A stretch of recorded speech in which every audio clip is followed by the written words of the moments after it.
कमलेश वर्मा जी। अलवर से। राधे राधे गुरुदेव। राधे राधे। आपके चरणों में कोटि कोटि प्रणाम। गुरुदेव, मैं रोजाना आपका दिव्य सत्संग एवं एकांतिक वार्तालाप को ध्यानपूर्वक सुनता हूँ। मुझे लगता है आपके सत्संग से इस अधम का भी मार्ग आगे बढ़ रहा है। जीवन की सारी चिंताएं दूर हो गई हैं। आज बड़ी संख्या में लोग आपकी दिव्य वाणी सुनते हैं और आपकी बात मानते हैं। कृपया एक मार्गदर्शन करें महाराज जी। महाराज जी, मेरी वेदना यह है कि घरों में जैसे जैसे दीपावली की साफ सफाई होने लगती है तो लोग घरों में नई सजावट आदि करते हैं, किंतु घरों से देवी देवताओं की पुरानी या खंडित छवि, भगवान की पुरानी तस्वीरों को मंदिर से बाहर निकाल के पीपल आदि के पेड़ के आसपास रख देते हैं। वहां खुले में गंदगी में देवी देवताओं की छवि या तस्वीरों की दुर्दशा देखकर मन बहुत दुखी होता है। महाराज जी, इसमें समाज के लिए आपका हाँ एक निर्देश। हाँ, बिल्कुल। जो भगवत विग्रह चाहे किसी देवी के हों, देवता के हों, ये हमारे पूज्य हैं और हमारे पूज्य रहे हैं। खंडित हो जाने पर भी वो हैं तो हमारे ही प्रभु के ना। तो अगर हम उनको विसर्जन करते हैं, तो जैसे गंगा जी हैं, यमुना जी हैं, या कभी तीर्थराज प्रयाग या कहीं जो भगवत स्वरूप धाम के समीप जो तीर्थ आदि हैं, उनमें कोई न कोई पावन नदी रहती है। जैसे अयोध्या जी तो सरयू जी विराजमान। तब तक आप उनको घर में सम्मान पूर्वक रखिए, जब तक आपकी तीर्थ यात्रा न हो। आप जिस तीर्थ में जहाँ पावन नदी है वहाँ उनको सम्मान से प्रवाहित कीजिए। जैसे आप साधारण बात समझो, हमारा कोई प्रियजन शरीर उसका अंग भंग होके पूरा हो जाता है, तो हम अंत्येष्टि क्रिया जैसे करते हैं ना, तो हम फिर ऐसे थोड़ी चौराहे पे छोड़ देते हैं, पीपल के नीचे छोड़ देते हैं। कोई पधार जाए तो ऐसे छोड़ देते हैं क्या? उनको दफनाते हैं, उनको प्रवाहित करते हैं, या उनको अग्नि प्रदान करते हैं।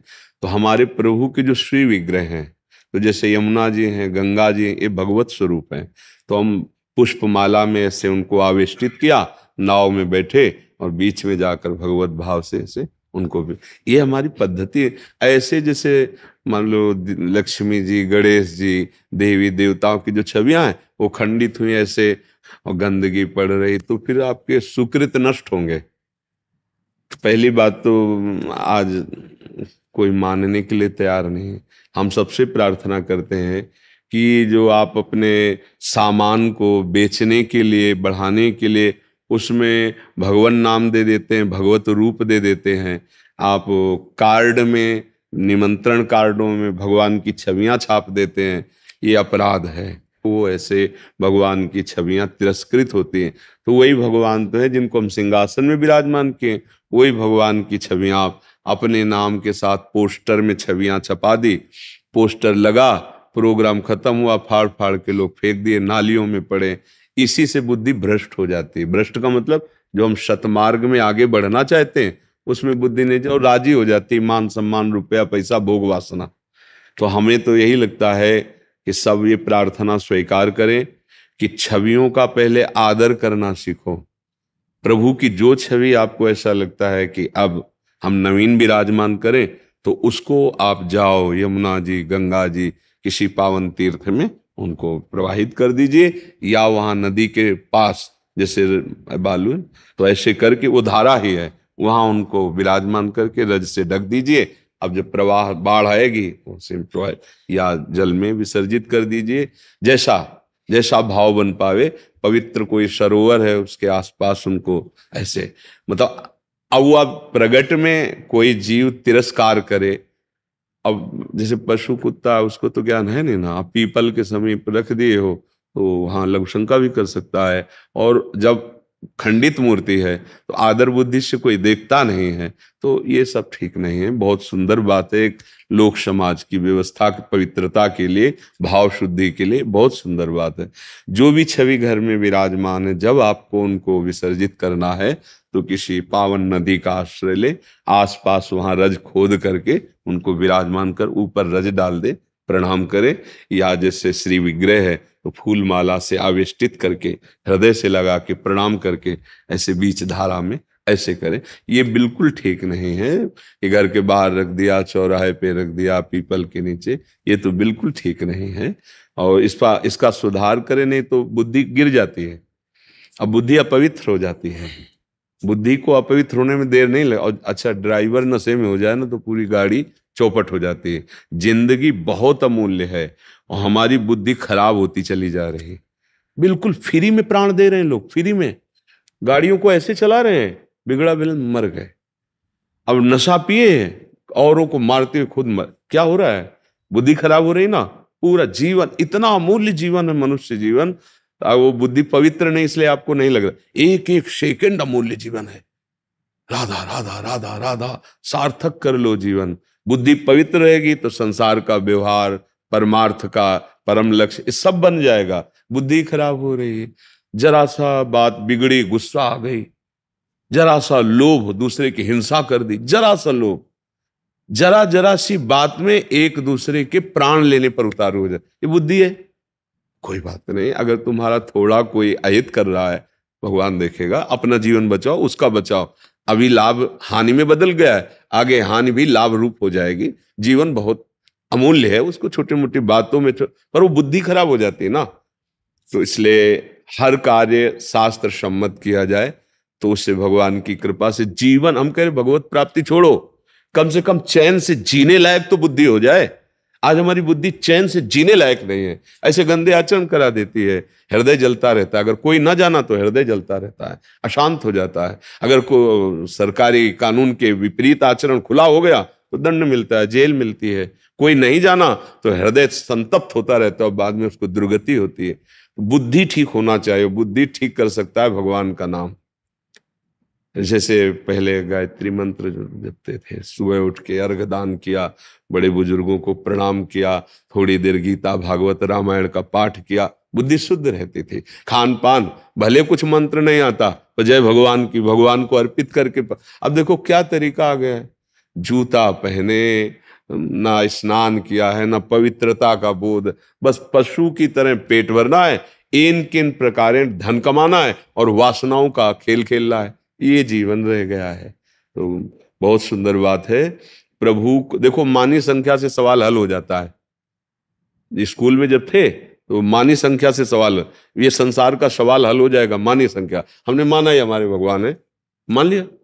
कहीं भी मान लो, कहीं भी मान लो, छूट है। आप किसी में भी मान लो, हमारा ये तो धर्म की महानता है। आप किसी पशु में मान लो, किसी वृक्ष में मान लो, आप किसी ईंट पत्थर में मान लो, क्योंकि हमारे भगवान सर्वत्र है ना। मैं मानो तो बस जोर के मान लो, वहीं से भगवान प्रकट हो जाएंगे। बड़े बड़े संतों के चरित्र आते हैं, कह दिया कि ये भगवान हैं, और भांग का सिलबट्टा था धन्ना जाट को, वो मान लिए, गुरुदेव ने कहा ये भगवान, उसी में भगवान से हम सुंदर के दर्शन हो गए। प्रहलाद जी को नारद जी ने कहा तो सर्वत्र भगवान है, ऐसा अनुभव करो, खंबे से नरसिंह भगवान प्रकट हो गए।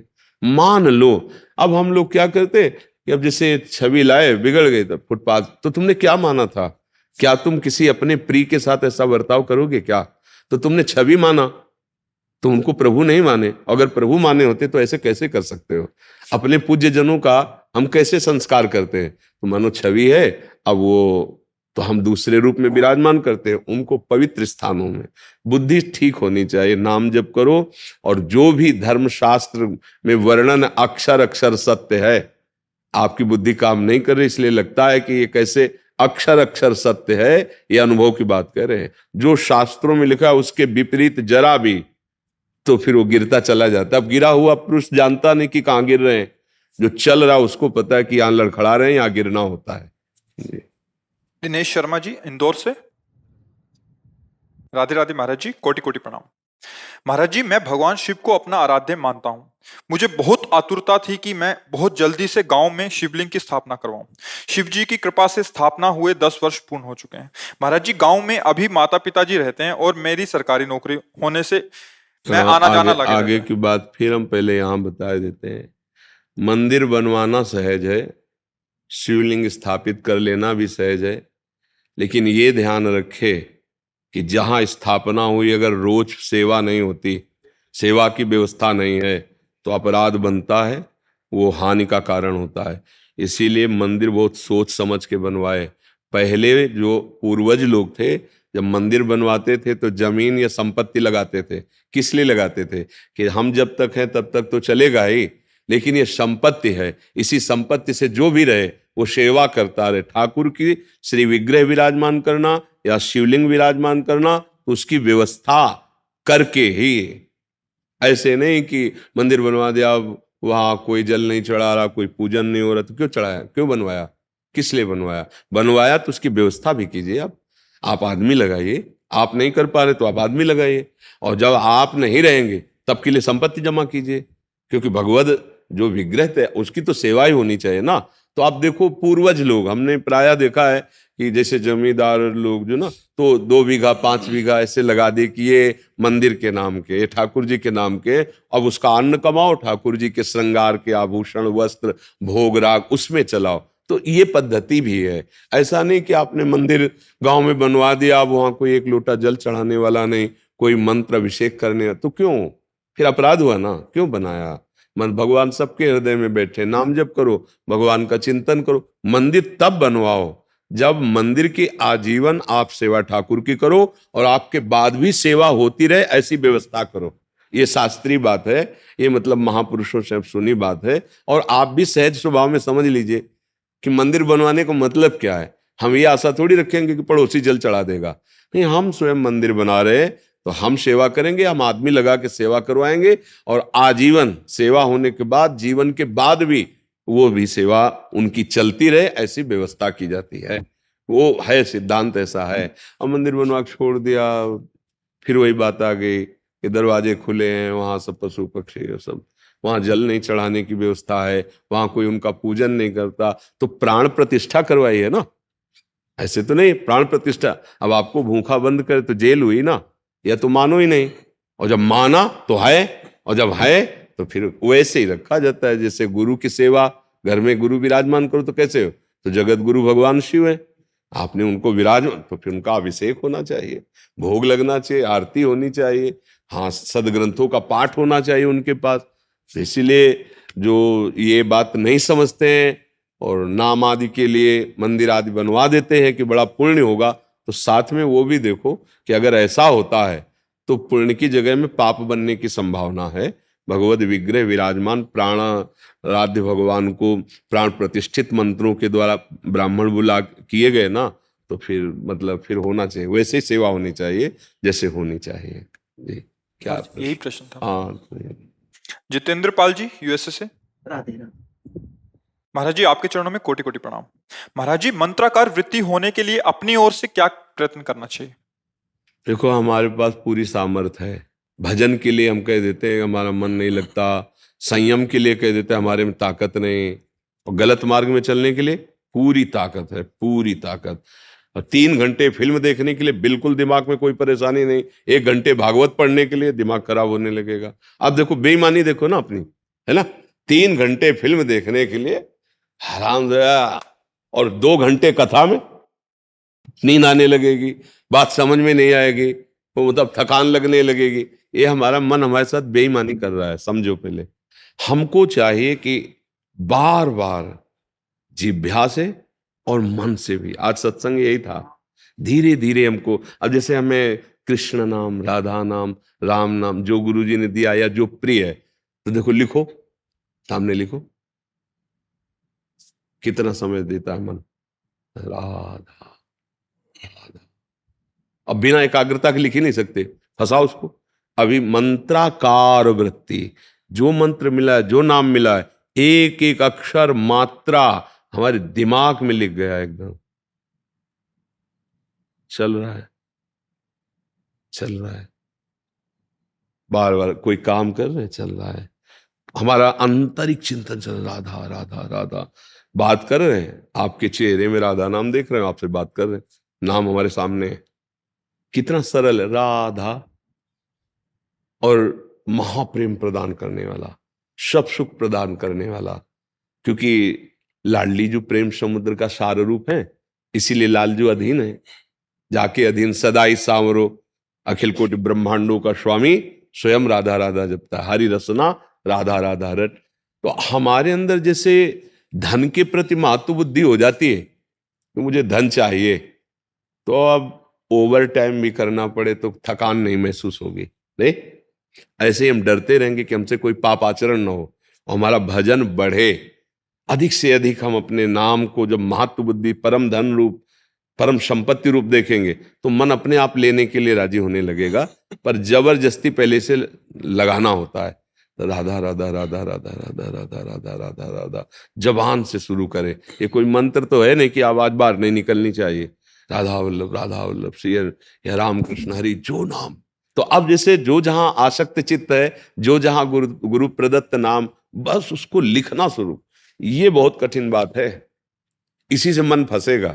अब देखो बार बार लिखो, ये भागेगा भी, कहेगा यार ये मत करवाओ और कुछ करवाओ। देखो अब करके देखना, जहां आप लगोगे तो आधा मिनट या 1 मिनट, फिर इसके बाद भरेगा छलांग और आपसे कहेगा ऐसे ही जपो राधा राधा राधा, देखो मत, लिखो मत, क्योंकि उसको छूट मिल जाएगी। राधा राधा, अब वो मनन कर रहा है संसार का, वो घूम रहा है। और अगर उसे लिखने में लगाओगे तो बिना उसके लिख नहीं सकते, और अगर लिखने में लगेगा तो भाग नहीं सकता, तो ज्यादा देर टिकेगा नहीं। तो धीरे धीरे इसको लगाओ। आज 5 बार लिख के जपना है, 11 माला, पर हम 5 बार लिखा है, उसको फुसला दे। देखो 5 बार केवल लिखना है, बका फिर हम ऐसे ही जपेंगे। आज 10 बार, फिर 11, धीरे धीरे। और जिस समय फंस गया उसमें लग गया, बस ये खुद अपने आप चलने लगेगा, आपको फिर लिखना नहीं पड़े। बहुत सामर्थ्यशाली मन है वो, वैसे ही भाव। और जहां नाम लिख करके हम ध्यान करते वहीं रूप प्रकाशित हो जाता है। जैसे कहा जाता है रूप का ध्यान करो, तो देखे नहीं रूप तो क्या ध्यान करोगे। मतलब सब रूप भगवान के, लेकिन जो भगवान के रंग का, उसे आई ही नहीं बनी सृष्टि में। जो भगवान का श्याम वर्ण है ना, उसे आई नहीं सृष्टि में। जो प्रियाजू का गौर वर्ण है ना, उसे आई नहीं है। देवलोक भूलोक रसातल सुनि कवि कुल मत डरिए, सहज माधुरी अंग अंग की कई कासु। सबसे सुंदर कामदेव रति है। और लालजू श्री कृष्ण मुस्कुरा देते ना तो करोड़ों काम मूर्छित हो जाते हैं, ऐसे सुंदर है। ऐसे श्याम सुंदर की जो श्यामता है वो सृष्टि में है ही नहीं। भाई आप बिना देखे आप कैसे बना सकते हो। आप हमें देखो, फिर हमारी छवि बनाओ। आपसे कहा जाए नाम लिया जाए, प्रेमानंद की छवि बनाओ, अब बनाओ, तो आप कहोगे कैसे प्रेमानंद, पहले एक बार तो दिखाओ। ये छवि है प्रेमानंद की, अब बनाओ। अब आप अगर बनाना चाहो तो बना सकते हो, या ध्यान में रखना चाहो तो आप देख कर ध्यान कर सकते हो। तो ये रूप का जो दर्शन और परिचय है वो नाम करवाता है, ध्यान रखना। नाम रूप का दर्शन कराता, दूसरा कोई नहीं करा सकता। जैसे जैसे आप नाम जप करोगे वैसे वैसे रूप की भावना बनने लगेगी। वो केवल कोरी भावना नहीं, भगवान झलकने लगते हैं। फिर रूप, वो रूप कहीं है ही नहीं, वो रंग ही नहीं है, वो रूप है, सब में है और सबसे परे है। ये नाम ही परिचय कराए। और जहां रूप आया तो फिर तो रूप छके घूमत रहे, तन को तनिक न भान, नारायण दृग जल बहे। ऐसा प्रेम रूप प्रभु का है कि जैसे दूध जो है ना, बटलोई पे रखो गैस में तो उफान नहीं आने लगता, ऐसे आनंद की उफान, चिल्ला चिल्ला कर रोने का मन करता है। इतना प्यारा प्रभु मेरा प्रभु है, इतना सामर्थ्यशाली भगवान मेरा है। अरे फिर वो मस्ती, वो निर्भयता, वो निश्चय, ये जन्म उन्हीं की प्राप्ति के। खूब नाम जप करो, नाम को ऐसे लिखो, नाम तब मंत्राकार वृत्ति, तब नामाकार, तब भगवताकार, तन्मयाहा। जो तन्मया शब्द है, देखो कैसे तन्मय गोपीजन दही बेचने के लिए जा रहे, ब्रज गोपियां है। भाव भी यही है कि दही ले ले दही, पर तन्मयाहा विक्रेतु कामा खिल गोप कन्या, मुरारी पादार्पित चित्त वृत्ति दध्याधिकम। कि भाई दही ले ले दही कहना चाहती है, पर यहां जो प्रेम का आकर्षण है, यहां मोह, ये त्रिगुणात्मिका माया का नहीं है। मोह शब्द का तात्पर्य यहां प्रेम है। इतना प्रेमासक्त है, कहना चाहती दही ले ले दही, तो कहती कोई गोविंद ले ले, कोई दामोदर ले ले, कोई माधव ले ले। तो सब ब्रजवासी जल देख देख के हंसते, बावरी, कोई गोविंद ले ले, कोई दामोदर। ये है स्थिति तन्मयाहा। इसीलिए बड़े बड़े परमहंस गोपियों की चरण धूलि माथे पे रखते हैं कि धन्य है। ये व्यवहार कार्य में कितनी मगन होते हुए भी ये कैसी उच्च अवस्था को प्राप्त है। घर में सब कार्य वही करती है जो साधारण पतिव्रता स्त्री करती है। अपने पति की सेवा, पुत्र की सेवा, धान कुटना, लीपना पोतना, सब कार्य। लेकिन स्थिति कहां है? भगवान में हर समय। ही में न जान परे कान है कि प्राण है, प्राण भय कान में, कान भय प्राण में, ये है तन्मया। ये स्थिति ये होती है। पहले नाम से शुरू करो, पहले प्रथम सबसे पहली साधना, और यही अंतिम होगी। क्योंकि अब नाम अकेले नहीं, प्रेम सहित नाम उच्चारण हो रहा है, रूप छाया हुआ है, लीला चिंतन में डूबा, ये सब इसी नाम से आएगा, नाम का आश्रय। इसीलिए सबसे प्रार्थना करते रहते हैं, भाव बने ना बने, पवित्र हो अपवित्र हो, कौन हो कहाँ के, उससे कोई मतलब नहीं। हम सब एक बाप के बच्चे हैं, एक पिता की संतान है, बिल्कुल इतना कोई कम नहीं है, पक्का समझना। हाँ भी है कि जैसे बड़ा है तो उसके पैर छूते हैं, छोटा है उसको डांट के फुसला, बस ऐसे ही हम सब संतान हैं। हाँ, कोई थोड़ी मूढ़ता वाला है, कोई विद्वान है, कोई ये है, कोई वो है, ये सब जो जितना ये व्यवहार है, सत्य बात एक है कि एक ही है, दूसरा कोई नहीं, उसी के हमें उसी को रिझाना है। हम कह रहे हैं हमें जीवन मुक्त ना हो, भगवत प्राप्ति ना हो, तो हमारी इतनी बुद्धि तो शुद्ध हो कि हम जिए कैसे? हम अपना नाश कर रहे हैं। हम ये देख रहे हैं कि हम अपना नाश कर रहे हैं और उसमें हम अपने को सुखी समझ रहे हैं। इसलिए हमारी बुद्धि शुद्ध होनी चाहिए, और वो शुद्ध करेगा नाम। नाम से बढ़कर कुछ नहीं। भीतर और बाहर आनंद चाहते हो, सुख चाहते हो, तो नाम जप करो। राधिका और माधव गोकुल से। महाराज जी, आपके चरणों में अनंत कोटि प्रणाम। महाराज जी, हम दोनों भाई बहन 10वीं और 12वीं में पढ़ते हैं। अभी कुछ महीनों बाद हमारे पेपर भी हैं। हम नाम जप पाठ गुरुजनों और ठाकुर जी की कृपा से करते हैं। पढ़ाई करते समय बार बार ये प्रश्न मन में उठता है कि जब सांसारिक पढ़ाई का अध्यात्म में महत्व ही नहीं है, तो हम ये पढ़ाई क्यों करनी चाहिए? करना चाहिए बच्चा। हम इस सृष्टि में भेजे गए हैं तो हमें कोई ना कोई सृष्टि की सेवा मिलेगी। अगर आप सृष्टि संबंधी ज्ञान नहीं रखते हैं, आप अच्छी पढ़ाई नहीं पढ़ते हैं, तो आप हमारे समाज की सेवा कैसे कर पाएंगे? क्योंकि उसके लिए तो अब मानो हम पढ़े लिखे ना हो, तो फिर हमें शास्त्र की बात कैसे समझ में आएगी? शास्त्र की बात नहीं समझ में आएगी, संविधान समझ में नहीं आएगा, धर्म की बात समझ में नहीं आएगी, तो फिर हमारा बात या तो फिर निवृत्ति मार्ग होकर एकांत सेवन करते हुए वो जीवन व्यतीत करे। पर अभी पता नहीं कि मार्ग क्या आगे किधर जाएगा, तो हमको अच्छे से पढ़ना चाहिए। विद्या अध्ययन करना भी भगवान का भजन है, क्योंकि सृष्टि भगवान की है और उसमें हमारे को जानकारी जो हो रही, उससे हम समाज की सेवा करेंगे। देखो, शास्त्र स्वाध्याय करने के लिए हमको ककहरा और मात्राओं का पूरा ज्ञान नहीं होगा, तो हम कैसे शास्त्र स्वाध्याय करेंगे? अगर हम संस्कृत नहीं पढ़े तो संस्कृत कैसे पढ़ सकते हैं? अगर हमें देश के संविधान का पता नहीं, हमारा देश क्या है, कितने प्रदेश हैं, क्या क्या सेवाएं हैं, तो हम समाज की क्या सेवा कर पाएंगे? इसलिए आपको पढ़ना बहुत जरूरी है। भजन पढ़ने में बाधक नहीं, सहायक है।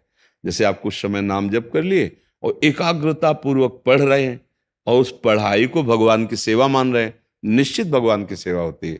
संसार की छोटी सी भी छोटी क्रिया यदि भगवत भाव से की जाए तो भगवान की सेवा होती है, वो भगवान से बिलग नहीं है। देखो, आज के इस सत्संग में था कि हम सब भगवान में विराजमान हैं और हम सब में भगवान विराजमान हैं। इतने महान हैं, बड़े हैं कि हम सब उनकी गोद में हैं, और इतने छोटे हैं कि चींटी के भी हृदय में आराम से वो रह रहे। वो अणुअणियान महतो महयान। तो जब भगवान की सेवा हम मानकर करेंगे, चक्रवर्ती सम्राट अम्बरीश जी हैं, खूब भजन करते हैं, पर अगर उनको राजनीति का ज्ञान ना हो तो चक्रवर्ती सम्राट पद कैसे संभाल रहे हैं? और भजन भी कर रहे हैं भगवान का, और इतने बड़े भजनानंदी हैं कि महान त्यागी तपस्वी दुर्वासा जी उनके सामने झुक गए, नहीं झुक गए? आपको पता है कथा ना? हाँ, तो अब जब पढ़ोगे तब पता चलेगा। तो अभी आप पढ़ाई में मन अच्छे प्रकार से दीजिए।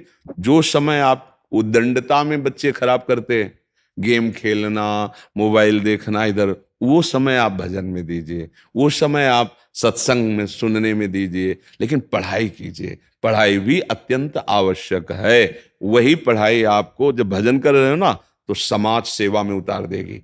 मान लो एक आप अच्छे विद्वान हुए तो समाज को, ये समाज सेवा करना ही पड़ेगा सबको, कोई भी हो, कि इन सब रूप में भगवान है। हमारा इस समाज का ऋण है।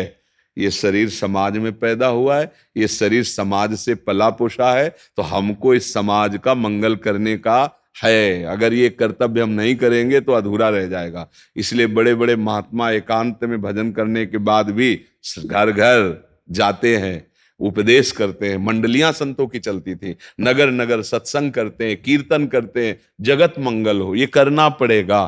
तो इसके लिए ज्ञान विज्ञान पढ़ना लिखना ये जरूरी है बच्चा। तो आप लोग मन देकर पढ़ाई करो, जहां तक आपको डिग्री प्राप्त हो, जो प्राप्त हो, वो सब भगवान की पूजा मान करके। तो एक आप अच्छे गृहस्थ बनेंगे, एक आप अच्छे समाज सुधारक बनेंगे। अगर हम पढ़े लिखे नहीं तो फिर बुद्धि मंद हो जाती है और भगवान में भी नहीं लगती।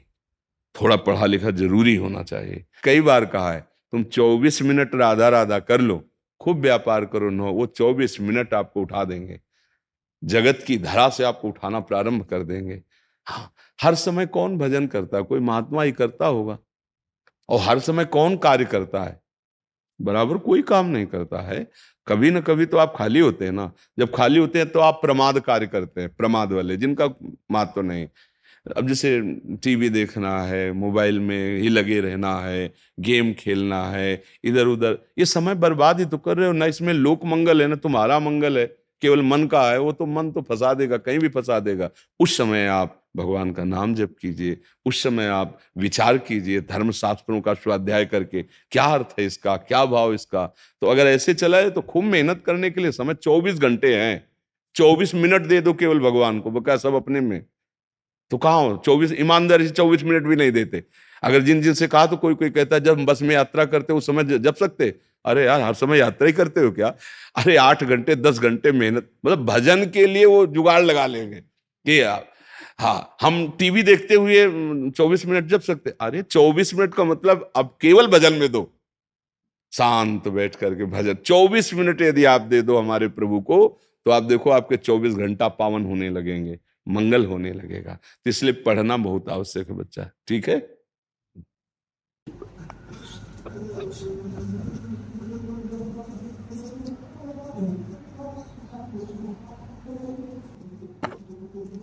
विराज विराज महाराज जी, विराज। बहुत अहोभाग्य। और श्री जी की चुनरी लाओ, सब संतों को पहनाओ। आप महाराज जी हम सबके गुरुदेव भगवान ने रामायण पढ़ाते हैं,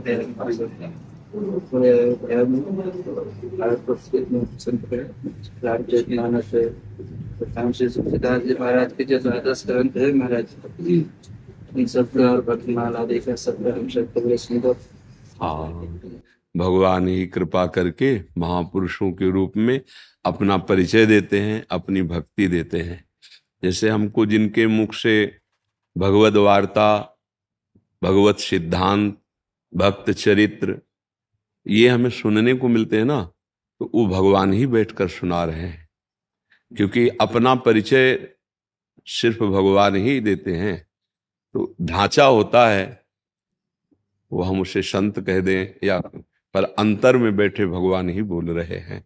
हमको सबको यही भाव रखना है कि सामने वेश कुछ और है लेकिन अंदर वही साक्षात बोल रहा है, दूसरा कोई नहीं। क्योंकि सोई जाने जे देव जनाए, तो कौन जना रहा है? वही तो जना रहा है। अच्छा, वो तो सब में है। तो प्रधान बुद्धि गुरुजनों में अगर हम एक जगह से मान्यता प्रारंभ कर दें तो पूरी सृष्टि में हमारी मान्यता उतर जाएगी। हम जिन महापुरुषों के आश्रित हैं, गुरुजनों के आश्रित हैं, हमारी ये अनुभूति हो जाए कि आराध्य देव इस रूप में आकर हमें अपना परिचय दे रहे हैं, तो एक जगह से शुरू हुआ तो फिर निहाल हो जाएगा।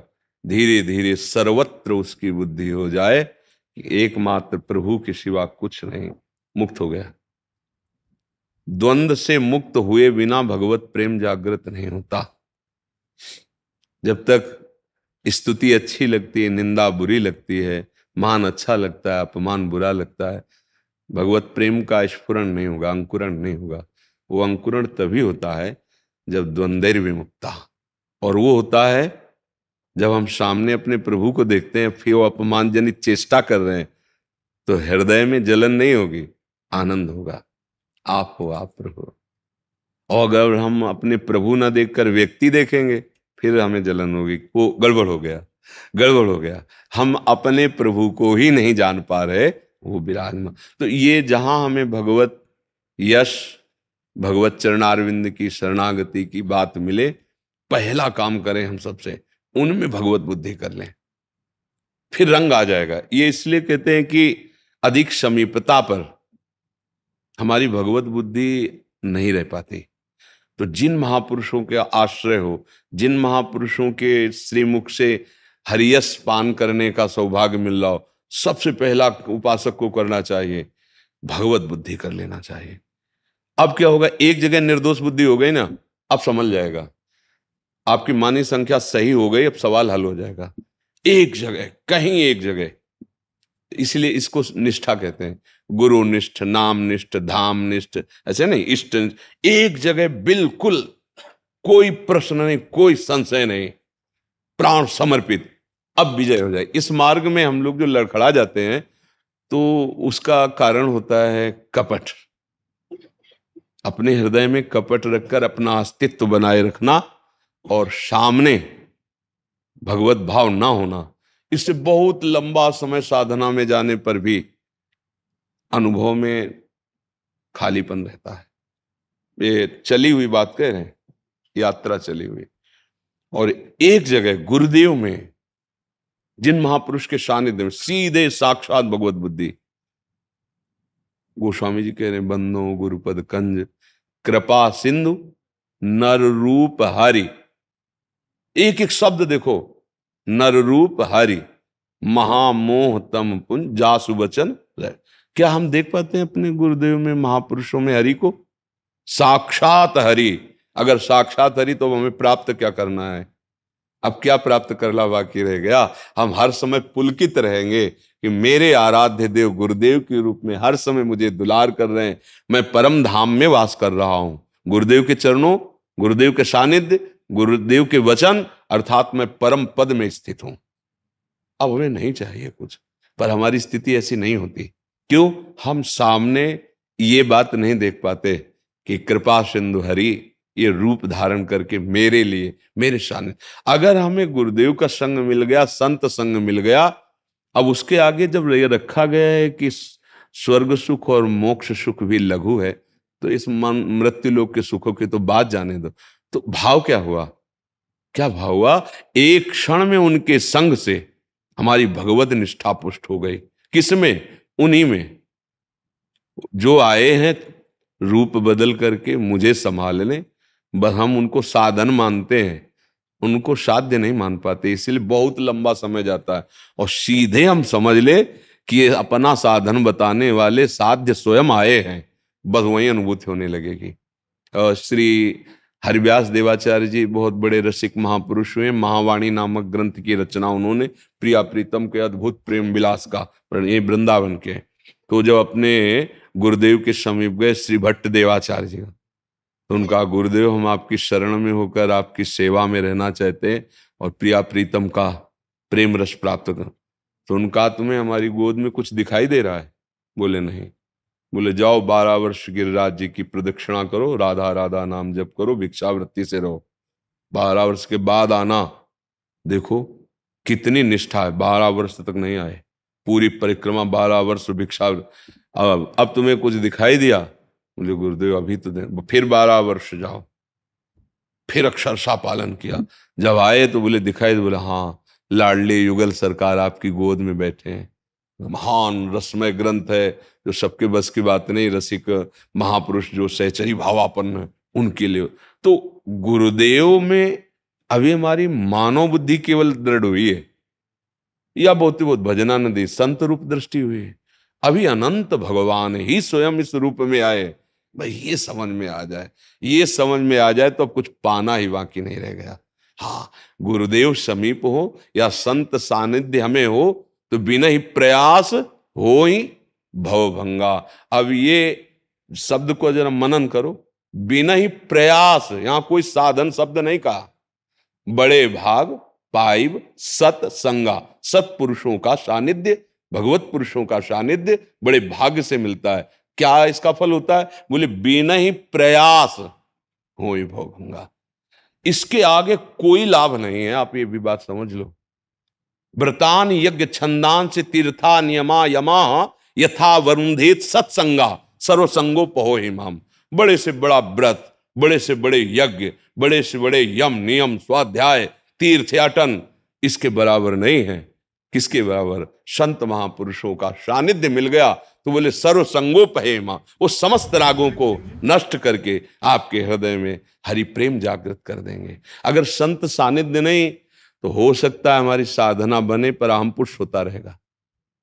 अहम का जो नाश होता है या अहम का जो परिवर्तन होता है वो केवल साधु संग से, गुरु कृपा से होता है। तिनकी संगति रहत जाति कुल मद सब नंसई, सब प्रकार के अहंकार का नाश भगवत प्रेमी महात्माओं के समीप रहने से हो जाए। तो अगर संत सानिध्य मिला, गुरु सानिध्य मिला तो अब हमको चूकना नहीं चाहिए। पहले उनमें भगवत बुद्धि और फिर उनके वचन पर दृढ़ विश्वास। परम पद हमारे हाथ में है और जहां चूक गए हम उन पे मनुष्य बुद्धि या साधक बुद्धि या संत बुद्धि, फिर प्रश्नवाचक चिन्ह खड़ा कर सकता है मन। संत को ऐसा नहीं करना चाहिए, ये क्या, बस गए। वो परम पद साक्षात तुम्हारे सामने है, तुम उसे देख नहीं पा रहे क्योंकि तुम क्रिया को अपनी मानसिक बुद्धि से देख रहे हो और वो क्रिया भागवतिक विधान से हो रही है। महापुरुषों का सानिध्य, देवर्षि नारद जी कहते महत संगस्त दुर्लभो, पर एक शब्द और लिख दिया, दुर्गम हो। बड़ा दुर्गम है निर्वाह कर पाना। इसीलिए सबसे पहले बात भगवत बुद्धि करो, बच जाओगे। भगवत बुद्धि, और अगर निर्वाह कर ले गए तो अमोघश्च, निश्चित लाडले प्रभु आपके हृदय में प्रकाशित हो जाएंगे। यहीं बैठे हैं, पर्दा लगाए, त्रिगुण माया का यहीं में भय प्रकट कृपाला, वो हृदय में प्रकट हो जाए। संतों का दर्शन, संतों का सानिध्य, ये हमारे अंतिम जन्म की निशानी है। जिसका अंतिम जन्म होता है उसे संतों का सानिध्य प्राप्त हो जाता है। मतलब लाडले द्रवित हो गए, अब मिलना चाहते हैं। जब द्रवई दीन दयाल उरागो तो साधु संगत, ये जो संत समागम प्राप्त होता है, महापुरुषों का सानिध्य, ये भगवान द्रवित हो गए। अब मुझे इस भव चक्र में नहीं फसला है, अब प्रभु अपनी तरफ मुझे घसीट रहे हैं, ये प्रमाण हो गया है। तो हरिजस गान करना, हरि नाम निरंतर अपने हृदय में, मानस पटल पे और जिह्वा पे, तीनों जगह देखना। हमारे मानस पटल पर नाम आराध्य देव का जो गुरुदेव ने दिया है, नाम में नामी से भी बढ़कर महत्व होना चाहिए। नाम साधन नहीं है, नाम सिद्ध वस्तु है। बस मतलब हृदय की बात, नाम सिद्ध वस्तु, साध्य वस्तु, प्रभु को भी अधीन करने की सामर्थ्य रखने वाला नाम है। गुरु प्रदत्त नाम को हृदय में, मानस पटल में और जिह्वा में सदैव देखे कि विराजमान है कि नहीं, निरंतर नाम चल रहा है कि नहीं। बस इतनी सावधानी बनी रहे तो हर कुसंग से बचा देगा नाम। क्योंकि नाम में प्रीता होने पर आपकी वाणी निर्दोष हो जाएगी। मानस पटल पर नाम को अंकित करने के कारण मन जैसे मतवाले हाथी पे अंकुश रखा हो ना, ऐसे रहता है और बेपरवाही आने लगती है क्योंकि रात दिन पहरा नाम का चल रहा है। नाम का अभंग, बस जान लो काल भी आपसे डरेगा। समुझ जाए शरण ते डरत ना काल डर, जिए काल बस ना परे नाम। अब अपने लोगों को बस एक बात पकड़नी, नाम न छूटने पाए। सब शास्त्रों का, सब महापुरुषों का सार जो गुरु ने नाम दिया है वो बस चलता रहे। देखो गोस्वामी जी कह रहे, भगवान शंकर को साक्षी करके कहता हूं, ये रा और माँ, इन्होंने मेरे माता पिता, यही हमारा जीवन है, यही हमारा सर्वस्व है। पकड़ो ना बात उनकी। वो कह रहे कहीं भी चले जाओ, अगर ये नहीं है तो अधूरे ही रहोगे। राम राम राम जी जो लो तू न जपी है तो लो तू कहूं जाए। अब समझो, मतलब संतों की वाणी में क्या, महापुरुषों की वाणी में क्या घुसा जाता है, एकदम तन्मय होकर शब्द में एकदम घुस जाया जाता है। जो मननशील महात्मा होते हैं वो शब्दों में एकदम, अगर नाम जप नहीं हो रहा तो कहूं जाए, कहूं जाए तिहु ताप तपिए, सुरसर तीर बिन नीर दुख पाई। अब सब सुरतर तरे तो ही। अब अगर ये बात सुन करके भी नाम में प्रीति ला हो तो इसका मतलब है अभी कुछ और भोगना बाकी रह गया है? हाँ, मतलब खुली बात करें, चाहे जागते रहो, चाहे सोते रहो, किसी भी स्थिति में रहो, चाहे जिस युग में हो, चाहे जिस जन्म में हो, चाहे जिस योनि में हो, नाम नहीं है ना तो दुखी ही रहोगे। अमृत सान के खाओगे तो विष जैसा हो, छुटबे के जतन विशेष बांध हो जाओगे, होए है विष भोजन जो सुधा सानिक। आहा, इसको एकदम तन्मय करना है। जैसे भृंगी कीट ना दूसरे कीट को अपने स्वरूप को प्रदान कर देता है केवल चिंतन से, ऐसे ही जिद्दी स्वभाव बन के लगना है। तन मन डारे खोए, रात दिन नाम कीर्तन गुण, कुछ सुनना नहीं, किसी से मिलना नहीं, कुछ देखना नहीं। पहले हम आपको देखेंगे, बाद में फिर देख लेंगे। नहीं, वो लोमस जी से कागुसुन जी कहते हैं, पहले भगवान के दर्शन, बाद में तुम्हारा ज्ञान विज्ञान। पहले हमको हमारी भूख मिटे, इन्हीं नेत्रों से पहले प्रभु का साक्षात दर्शन करेंगे। हरिलोचन बिलो की अवधेशा तब सुनिह निर्गुण। यही बात, यही बात। अपने लोगों को अवसर दे दिया प्रभु ने। हे, अभागी जनों को भजन का अवसर नहीं मिलता है, ये ध्यान रखना। अभागी जनों को विषय आकर्षण में बांधकर भगवत विस्मृति कराती रहती माया, और महाभाग्यशाली हैं जो इस दलदल से निकलकर भगवत स्मरण में डूबे हुए हैं। सुनो उमा ते लोग अभागी, हरि तज होए विषय। एक छोटी सी जिज्ञासा थी हाँ महाराज।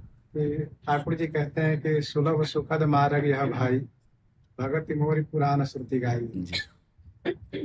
और विनय पत्रिका में गोस्वामी जी कहते हैं, रघुपति भगत करत कठिनाई, कहत सुगम करनी अपार, जाने सोई जही बनी आई। हाँ, इन दोनों सरकार के बिल्कुल श्रीमुख से- बिल्कुल सरल भाव में एक बात है, गोस्वामी जी के शब्दों से एक ही बात है। जो इसमें कठिनाई का शब्द कहा है ना, उसमें आश्रय, भरोसा, ममता समेट पाना बहुत कठिन होता है।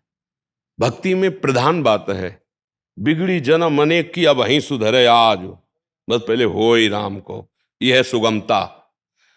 अब पहले ये नहीं कहा कि कुसुमाज का त्याग करो, नहीं कहा। पहले कहा है, पहले प्रभु को बहुत प्रवीणता पूर्वक लिखा गया है, पहले स्वीकार करो वही राम। हो ही राम। हे नाथ, हे प्रभु, मैं आपका हूं, इसमें कोई साधन की जरूरत नहीं है। भगवान कह रहे ना, ममैवांशो, हूं ना, जो हूं उसके लिए साधना की जरूरत है क्या? मैं प्रभु का हूं, इसके कहने के लिए किसी की गवाही की जरूरत है, किसी की साक्षी की जरूरत है? मैं तो हूं ही। और बाप को बाप कहने में किसी साधना की जरूरत है क्या?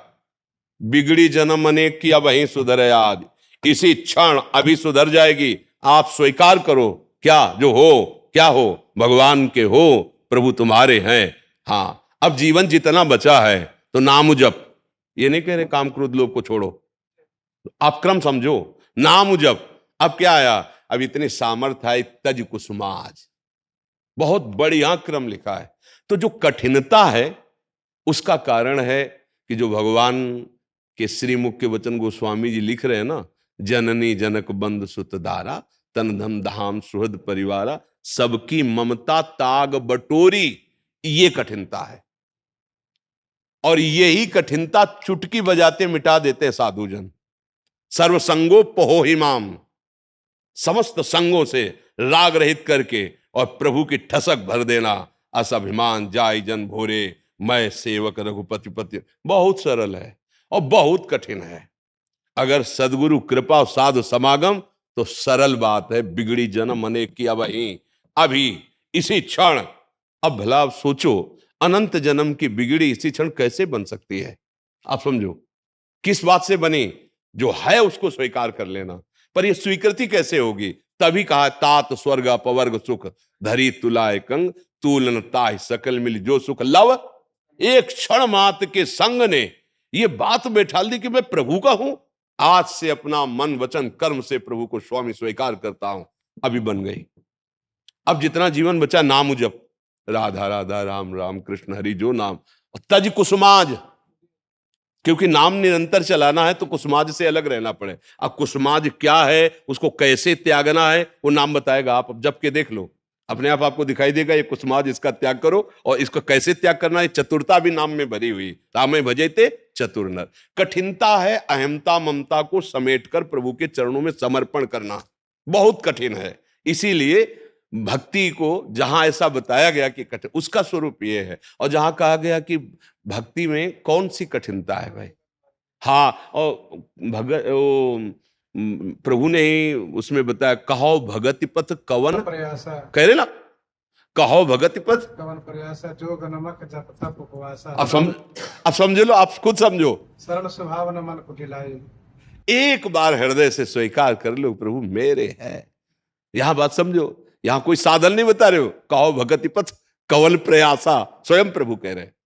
एक बात समझो, प्रभु मेरे, तो जो मेरे हैं अहमता ममता वहां होनी, और जहां अहमता ममता होती है उसका अखंड चिंतन होता है। और इनका अखंड चिंतन अत्यंत अत्यंत महामहिम सुख प्रदान करने वाला, जहां दुख का लेश नहीं है। ये जो कठिनता है भक्ति में, ये अहमता ममता की है। ये हम समेट नहीं पाते। हम कहलाते भगवत दास हैं, पर होते हम मन के दास हैं, विषयों के दास हैं, मोह के दास हैं। जो भगवान का आदेश है, सबकी ममता ताग बटोरी, मम पद मने बांध बर डोरी, ये हम नहीं कर पाते। यही कठिनता है। और अगर ऐसा समिट जाए गुरु कृपा से, तो कहो भगत पथ कौन प्रयासा, कोई प्रयास, वो तो अपने आप उफान आती रहती, नाम चलता रहता है और मन चिल्ला चिल्ला के रोने का कर, जैसे गैस बन जाए तो डकार आती है ना, ऐसे भजनानंदी को रोने की इच्छा होती। कोई देख ना ले, बंद करके चिल्ला चिल्ला के रोए, हे करुणा सिंधु, हे कृपा सिंधु, ऐसा अंदर आता है। तो हमें जो आंतरिक भाव आया कि एक अहमता ममता ये जग में है दुखदाई, ये जब श्री जी की ओर लगे तो होत परम सुखदाई। मात तात सुत दार देह में मति अरुझय मति मंदा, हित किशोर को होय चकोर तू लख वृंदावन चंदा। ये अहमता ममता प्रभु में समर्पित होना कठिन है, इसीलिए कठिन शब्द का है, और बहुत सरल है। आप प्रभु के हो, इसके लिए कोई साधन की जरूरत नहीं है। स्वीकार करो और जिनके हो उनके नाम रूप लीला गुण गाओ, परम पद जीते जी है, जीते जी जीवन मुक्त है। ऐसा गुरु कृपा से बात समझ में आई है। ये आप इसमें संतुष्ट है या कोई प्रश्नवाचक चिन्ह है? हमें बहुत अच्छा लगा। मेरी निष्ठा छोटे से ही श्रीमद् रामचरितमानस जी में रही है, और उनकी कृपा से ही यहाँ तक आया हूँ। और अयोध्या जी में अयोध्यानाथ जी की कृपा से संतों के बीच कथा सुनाने का सुअवसर सौभाग्य प्राप्त हुआ है। मेरा मानना है कि मानस जी कृपा से आप श्री का दर्शन प्राप्त हुआ है।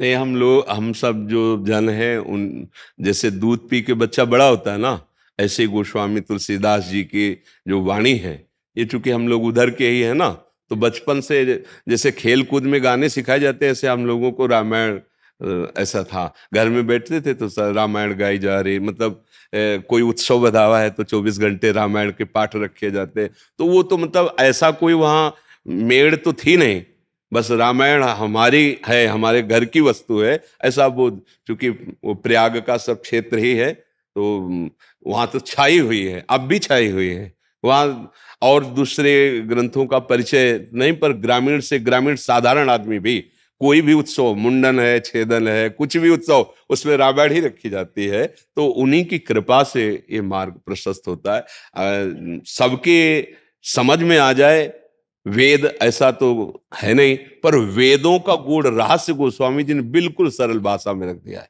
चारों वेदों का, सब पुराणों का, सब सिद्धांतों का, सब संतों का और सब मार्गों का रामायण में है।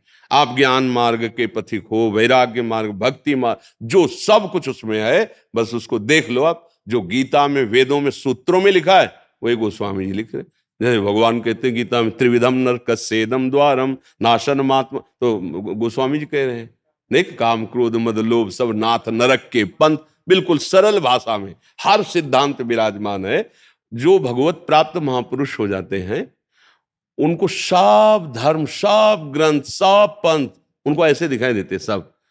उनमें कोई मेड़ थोड़ी होती है, वो सीमा पार करके असीम को प्राप्त हुई है। तो जैसे रामायण संपूर्ण है, प्रेम, ज्ञान, वैराग, भक्ति और लोक धर्म भी, कैसे बर्ताव करना चाहिए, प्रभु कैसे कैसे बर्ताव करते थे, कैसा व्यवहार करते थे, वो पूरा का पूरा सब। तो ये तो बड़ी कृपा है अगर किसी की रति हो, क्योंकि सब सूत्र उसमें विराजमान है। पर कलयुग महाराज की विशेष छाया है कि अब कोई ग्रंथों को स्वाध्याय करना नहीं चाहता। ये टेलीविजन और मोबाइलों में बुद्धि इतनी आसक्त हो रही है कि सतमार्ग, सदग्रंथ, सदवाक्य, इनका अंदर प्रवेश ही नहीं हो रहा। वही असत चर्चा, असत दृश्य, असत क्रीड़ाएं। तो बड़े भाग्यशाली हैं जो सतमार्ग की तरफ कदम बढ़ा रहे। ये आगे कलयुग ऐसा आने वाला है जो पूर्व शास्त्रों के स्वाध्याय से, गुरुजनों से वो आभास है, आभा भी नहीं होती कि ये तूफान आने वाला है, क्या ऐसा लगता नहीं जैसे, तो ऐसा तूफान आएगा कि आगे भजन मार्ग अवरुद्ध हो जाएगा, भगवत प्राप्ति का मार्ग आगे चलकर अवरुद्ध हो जाएगा। ऐसा पाखंड का बोलबाला होगा कि सत्य की बात ही नहीं सुनी जाएगी। ऐसा अधर्म का बोलबाला होगा कि धर्मात्माओं को दबा दिया जाएगा, उनकी वाणी ही नहीं चल पाएगी। अभी समय है, निकल चलो प्रभु के धाम में, चले चलो निकल। हम अपने सभी संतों के साथ जी आपके श्री चरणों में मोपई होए न प्रति उपकारा इस चौपाई के नहीं माध्यम महाराज से जी, बंधो तब पर ये बात तो हमारी तरफ से होगी, क्योंकि जो प्रभु मोहि अनुग्रह की ना तो तुम्हारी दरस हट दिला। हमारे ऊपर विशेष कृपा हुई कि आप अवध धाम से आके दर्शन दिए। आप हमारे प्राण हैं। आप आशीर्वाद दास पर बनाए रखेंगे, प्रार्थना बार बार रहे। धन्यवाद, धन्यवाद, धन्यवाद।